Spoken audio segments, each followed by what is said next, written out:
Chapter 22 my night of terror.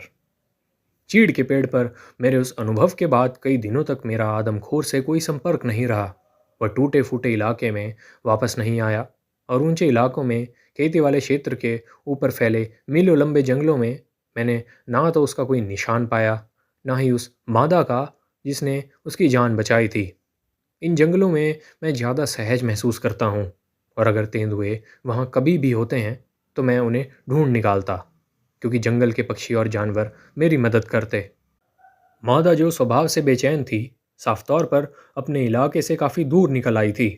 जब उसने चीड़ के पेड़ की चोटी से मेरी पुकार सुनी थी, नर से मिलने के बाद वह अपने क्षेत्र में लौट गई, उस साथी के साथ जिसे ढूंढने में मैंने उसकी मदद की थी। नर तेंदुआ कुछ समय बाद अकेला लौटा, और चूंकि अब बाएं किनारे के लोग इतनी सावधानियां बरत रहे थे कि उसके लिए इंसान का शिकार मिलना काफ़ी मुश्किल था, इसलिए संभव था कि वह अलकनंदा के दाएं किनारे पर जाने की कोशिश करे। इसी आशंका के चलते अगले कुछ रातों तक मैं रुद्रप्रयाग के पुल पर पहरा देता रहा। बाएं किनारे से पुल तक पहुंचने के 3 रास्ते थे। उनमें से एक दक्षिण की ओर से आता था और पुल के चौकीदार के घर के करीब से गुजरता था। चौथी रात मैंने तेंदुए को चौकीदार के कुत्ते को मारते हुए सुना। एक दोस्ताना, किसी खास नस्ल का ना होने वाला छोटा सा कुत्ता, जो जब भी मैं उधर से गुजरता था खुशी से दौड़कर मेरा स्वागत करता था। वह कुत्ता शायद ही कभी भौंकता था, लेकिन उस रात वह 5 मिनट तक लगातार भौंकता रहा। अचानक उसकी भौंक एक दर्दनाक चीख में बदल गई। उसके बाद घर के अंदर से चौकीदार की चीख सुनाई दी, और फिर सब कुछ शांत हो गया। मेहराब से कांटेदार झाड़ियां चटा दी गई थी और पुल खुला हुआ था। फिर भी पूरी रात उंगली ट्रिगर पर रखकर लेटे रहने के बावजूद तेंदुए ने पुल पार करने की कोशिश नहीं की। अगली सुबह उसके पंजों के निशानों से मुझे पता चला कि कुत्ते को मारकर उसे सड़क पर छोड़ने के बाद तेंदुआ मीनार तक आ गया था। जिस दिशा में वह जा रहा था उसमें बस 5 कदम और बढ़ाने से वह सीधे पुल पर पहुंच जाता, लेकिन उसने वे 5 कदम नहीं उठाए। इसके बजाय वह दाईं ओर मुड़ा और बाजार की ओर जाने वाली पगडंडी पर थोड़ी दूर जाकर फिर लौटा। फिर वह उत्तर की ओर तीर्थ मार्ग पर चढ़ गया। सड़क पर एक मिल आगे जाकर मैं उसके निशान खो बैठा। 2 दिन बाद मुझे खबर मिली कि पिछली शाम तीर्थ मार्ग पर 7 मील ऊपर एक गाय मारी गई है। संदेह था कि यह काम उसी आदमखोर का है, क्योंकि जिस रात कुत्ता मारा गया था उसी रात तेंदुए ने उस जगह के पास एक घर का दरवाज़ा तोड़ने की कोशिश की थी, जहां अगली शाम गाय मारी गई। सड़क पर मुझे कई आदमी मेरा इंतज़ार करते मिले। वे जानते थे कि रुद्रप्रयाग से ऊपर तक की चढ़ाई गर्म और थकाने वाली होगी, इसलिए उन्होंने मेरे लिए बड़ी सोच समझकर चाय का इंतज़ाम कर रखा था। हम आम के पेड़ की छाया में बैठे धुआं उड़ाते रहे, और मैंने चाय पीते हुए उनसे सुना कि गाय पिछली शाम झुंड के साथ वापस नहीं लौटी थी, और अगली सुबह खोज करने पर वह सड़क और नदी के बीच पाई गई थी। उन्होंने मुझे पिछले 8 वर्षों में आदमखोर से बाल बाल बचने की अपनी अपनी कहानियाँ भी सुनाई। यह जानकर मुझे विशेष दिलचस्पी हुई कि तेंदुए ने घरों के दरवाजे तोड़ने की आदत केवल 3 साल पहले ही अपनाई थी।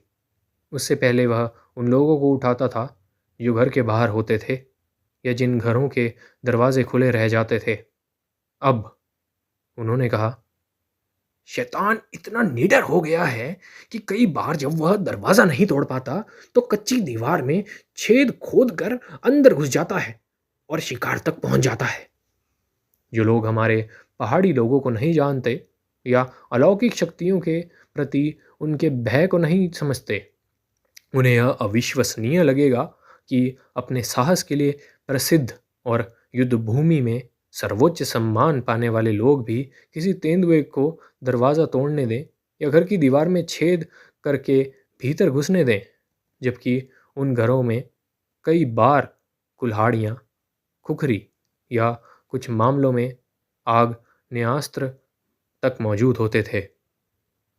उन 8 लंबे वर्षों में मुझे केवल एक ही ऐसा मामला पता था जिसमें आदमखोर का प्रतिरोध किया गया, और वह प्रतिरोध एक स्त्री ने किया था।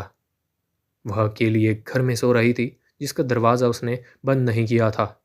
वह दरवाज़ा भीतर की ओर खुलता था, जैसा कि उस महिला के घर में था जो एक बार बुरी तरह जख्मी होकर बच निकली थी।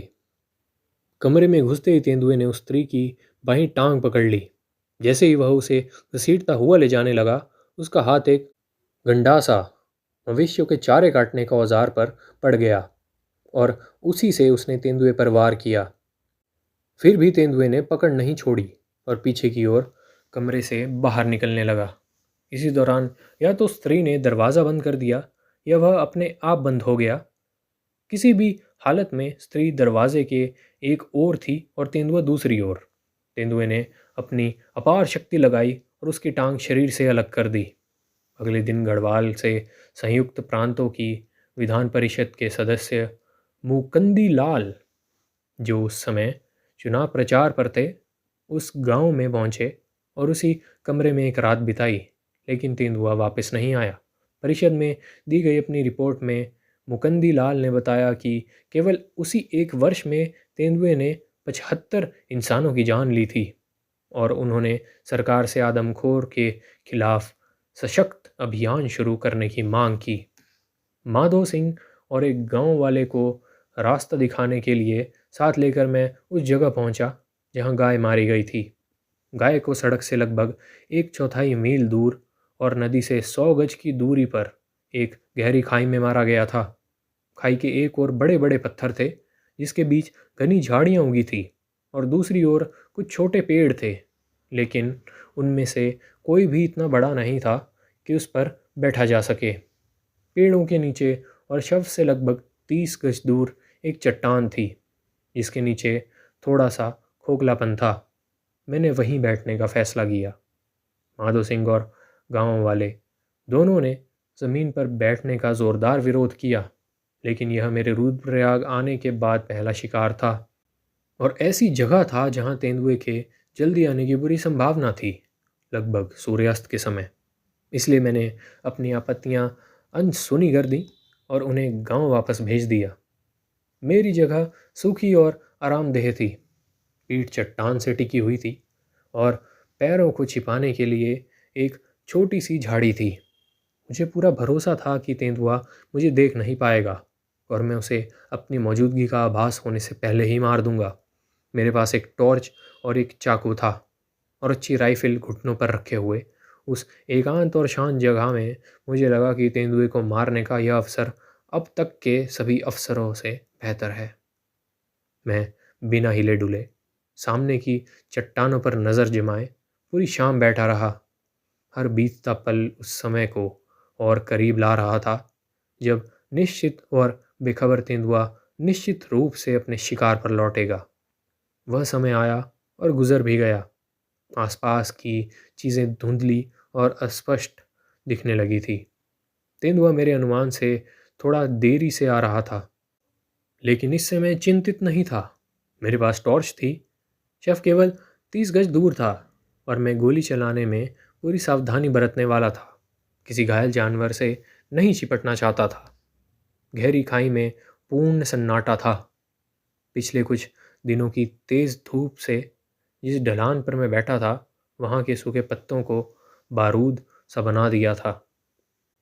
यह बात मुझे तसल्ली दे रही थी क्योंकि अब अंधेरा हो चुका था और जहाँ पहले मेरी सुरक्षा मेरी आंखों पर निर्भर थी, अब मुझे अपने कानों पर निर्भर रहना था। टॉर्च के बटन पर अंगूठा और ट्रिगर पर उंगली रखे मैं किसी भी दिशा में जहाँ से ज़रा सा भी आहट आती गोली चलाने के लिए तैयार था। तेंदुए के ना आना अब मुझे बेचैन करने लगा था। क्या यह संभव है कि वह इन चट्टानों के बीच किसी छिपी जगह से मुझे इतने घंटों से देख रहा हो? और क्या वह अब मेरे गले में अपने दांत गड़ाने की कल्पना में होंठ चाट रहा हो? क्योंकि वह लंबे समय से इंसानी मांस से वंचित था। उसके ना आने की कोई और वजह मुझे समझ में नहीं आ रही थी। अगर मुझे इस खाई से अपने पैरों पर बाहर निकलना था, तो अब मेरे कानों को मेरी रक्षा ऐसे करनी थी जैसे उन्होंने पहले कभी नहीं की थी। जो घंटों जैसा लग रहा था, मैं कान लगाए बैठा रहा। तभी मैंने महसूस किया कि अंधेरा सामान्य से ज़्यादा गहरा हो रहा है। ऊपर देखा तो पाया कि बादलों की एक भारी परत आकाश पर छा रही है और तारे एक एक करके उछल हो रहे हैं। थोड़ी ही देर में बारिश की बड़ी बड़ी बूंदें गिरने लगीं। जहाँ अभी तक पूर्ण सन्नाटा था वहाँ अब चारों ओर आवाज़ और हलचल होने लगी। तेंदुआ जिस मौके का इंतज़ार कर रहा था वह आ चुका था। मैंने जल्दी से अपना कोट उतारा और उसे गले के चारों ओर लपेट कर बांध लिया। राइफल अब बेकार हो चुकी थी, हालांकि वह ध्यान भटकाने में काम आ सकती थी। इसलिए उसे बाएं हाथ में लिया और दाएं हाथ से चाकू निकालकर मजबूती से पकड़ लिया। वह एक अफरीदी छुरा था और मैंने मन ही मन दुआ की कि वह मेरी उतनी ही मदद करे जितनी उसने अपने पिछले मालिक की थी। जब मैंने उसे उत्तर पश्चिम सीमांत प्रांत के हंगू में सरकारी दुकान से खरीदा था, तब डिप्टी कमिश्नर ने उस लगे एक टैग और उसके हत्थे पर बने 3 निशानों की ओर इशारा करते हुए बताया था कि वह 3 हथियारों में शामिल हो चुका है। यह निसंदेह एक डरावनी विरासत थी, लेकिन उस पल उसे अपने हाथ में पाकर मुझे तसल्ली हो रही थी। बारिश जोर से बरस रही थी और मैं छुरे को कसकर पकड़े हुए था। साधारण जंगल के तेंदुए बारिश पसंद नहीं करते और आमतौर पर पनाह ढूंढते हैं, लेकिन यह आदमखोर कोई साधारण तेंदुआ नहीं था। इसके पसंद नापसंद क्या थे, वह क्या करेगा या क्या नहीं, यह कोई नहीं जानता था। जब माधो सिंह जा रहा था तो उसने पूछा था कि मैं कब तक बैठा रहूंगा। मैंने जवाब दिया था, जब तक मैं तेंदुए को मार नहीं देता। अब मुझे उससे किसी मदद की उम्मीद नहीं थी और सच तो यह था कि उस समय मुझे मदद की सख्त ज़रूरत थी। जाऊं या यहीं रहूं, यही सवाल मेरे मन को मथ रहा था और दोनों ही विकल्प समान रूप से अप्रिय थे। अगर तेंदुए ने अब तक मुझे नहीं देखा था तो अपनी जगह जाहिर करना और ऊपर तीर्थ मार्ग तक जाते हुए उस मुश्किल ज़मीन पर उससे टकरा जाना मूर्खता होती। दूसरी ओर अगले 6 घंटे वहीं बैठे रहना, हर पल इस आशंका में कि मुझे किसी अनजान हथियार से अपनी जान के लिए लड़ना पड़ सकता है, मेरी नसों पर ऐसा बोझ डाल देता जिसे वे सह नहीं पाती। मैं खड़ा हुआ, राइफल कंधे पर डाली और चल पड़ा। मुझे ज़्यादा दूर नहीं जाना था, केवल लगभग 500 गज। इसका आधा हिस्सा गीली चिकनी मिट्टी पर था और आधा उन चट्टानों पर जो नंगे पैरों और मवेशियों के खुरों से घिसकर चिकनी हो चुकी थी। तेंदुए का ध्यान खींचने के डर से मैं टॉर्च इस्तेमाल करने की हिम्मत नहीं कर सका। एक हाथ में राइफल थी और दूसरे में छुरा, और मेरे रबर के जूते जितने ही बार मेरा शरीर भी ज़मीन से टकरा रहा था। आखिरकार जब मैं सड़क तक पहुंचा तो मैंने पूरी ताकत से रात में लंबी कू की आवाज़ लगाई। एक पल बाद ही पहाड़ी पर ऊपर बसे गांव में एक दरवाज़ा खुला और माधो सिंह तथा उसका साथी हाथ में लालटेन लिए बाहर निकलते नजर आए। जब वे दोनों मेरे पास पहुंचे तो माधो सिंह ने कहा कि बारिश शुरू होने तक उसे मेरी कोई चिंता नहीं हुई थी, लेकिन जैसे ही बारिश आई उसने लालटेन जलाई और दरवाजे से कान लगाकर बैठ गया सुनने के लिए। दोनों आदमी मेरे साथ रुद्रप्रयाग लौटने को तैयार हो गए। हम 7 मील की पैदल यात्रा पर निकल पड़े। सबसे आगे बची सिंह, उसके पीछे लालटेन लिए माधो सिंह और सबसे पीछे मैं। अगले दिन जब मैं वापस लौटा तो पाया कि शव को किसी ने छुआ तक नहीं था, लेकिन सड़क पर मुझे आदमखोर के पंजों के निशान मिल गए। हमारे सड़क पर उतरने और आदमखोर के हमारे पीछे आने के बीच कितना समय बीता था यह कहना संभव नहीं था।